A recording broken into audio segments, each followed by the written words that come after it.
প্রিয় দর্শক, আসসালামু আলাইকুম। আজকে ইনশাল্লাহ আজকের শুক্রবার ইজতেমার মাঠে আজকে যাচ্ছি জুম্মার নামাজ আদায় করার জন্য। আজকে ইজতেমার মাঠে গেলাম এবং যাচ্ছি। কিভাবে যাচ্ছি দেখেন। বর্তমান আমি প্রথম গেটে আছি। আমার এক বড় ভাই, উনি যানজট নিরসনের জন্য দাঁড়িয়েছে সামনে। বড় ভাইয়ের হাতে লাঠি, বড় ভাই ভলান্টিয়ার কাজ করতেছে, অনেক সওয়াবের কাজ করতেছে। প্রথম গেট পার হয়ে আমি দ্বিতীয় গেটে যাচ্ছি। দেখে অনেক পরিবেশ অনেক সুন্দর লাগতেছে। দেখেন লক্ষ লক্ষ মানুষ মেন রোডে এখন বর্তমান আমি আছি, রাস্তা দিয়ে যাচ্ছি। এই যে আমাদের রোড সাইডে অজুখানা বানিয়েছে, অনেক সুন্দর পরিবেশ। সবাই যার যার মতো অজু করে করে ইনশাল্লাহ নামাজের জন্য কাতারে সামিয়ানার ভেতরে ঢুকতেছে। অজু করে সামিয়ানার ভেতরে সবাই ঢুকতেছে ইনশাল্লাহ। এই যে আমিও যাচ্ছি সামনেই।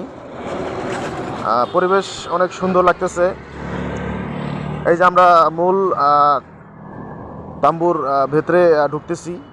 তাম্বুর ভেতরে মানে এত পরিমাণ জাম, এখানে ঢুকার কোনো স্কোপ নাই। তাই লোকের পাশ দিয়ে মানে আমরা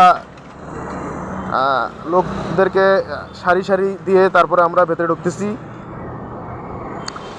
ভেতরে ঢুকার কোনো স্কোপ নাই এবং সবাই ভেতরে অনেক যানজট এবং মানে আমরা যে জুম্মার নামাজ পড়বো ভেতরে ঢুকতেছি, কিন্তু বসে যে নামাজ পড়বো ওরকম কোনো পাচ্ছি না। অবশেষে ইনশাল্লাহ 2 রাকাত নামাজ শেষ করলাম। শেষ করে সুন্নত পড়ে নফল পড়ে আমরা ইনশাল্লাহ বাইরে হয়ে আসতেছি। এই যে দেখেন হাজার হাজার মানুষ জুম্মার নামাজ শেষ করে বাইরে হয়ে আসতেছে। মানে এত পরিমাণ আনন্দ আজকে লাগলো যে হাজার হাজার মানুষের মধ্যে আমরা ইনশাল্লাহ জুম্মার নামাজ আদায় করলাম। অনেক সুন্দর লাগলো। দেখেন সবাই বাইরে হয়ে আসতেছে। পাশাপাশি এখানে দেখেন বিভিন্ন মার্কেট বসাইছে ইজতেমার মাঠে।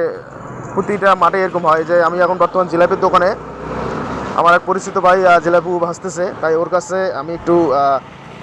আমি কিছু জিলাপি নিয়ে খাওয়া শুরু করলাম।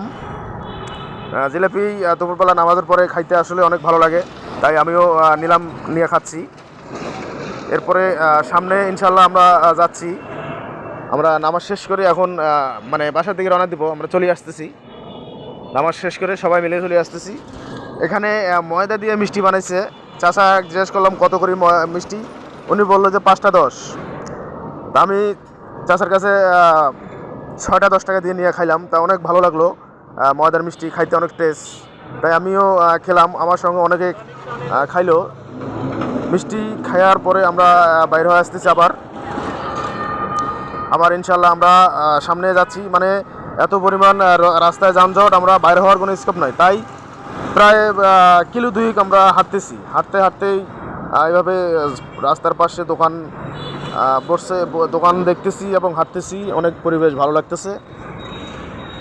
অবশেষে সামনে রোড সাইডে আরেকটা দেখলাম মার্কেট। এখানে কাপড়ের মার্কেট। এখানে বিভিন্ন রকম কাপড় বিক্রি হচ্ছে, অর্থাৎ মেলা যে সিস্টেম, ইজতেমার মাঠও এসে এরা এইভাবেই দোকান করে এবং দোকানদারি করতেছে। এখানে বিভিন্ন কম্বল, শীতের যত পোশাক আছে সব পোশাক এখানে পাওয়া যায়। শীতের পোশাকের পাশাপাশি এক ছোটো ভাই দেখা হইলো, ছোটো ভাইয়ের সঙ্গে হাত মুলাকাত হইলো। শীতের পোশাক অনেক পাওয়া যায়, তাই সময় পরে কথা বলছি। হাঁসকে জোর করে খাওয়া খিলাচ্ছে। চাচার পাগলামি দেখে একটু ভিডিও করলাম।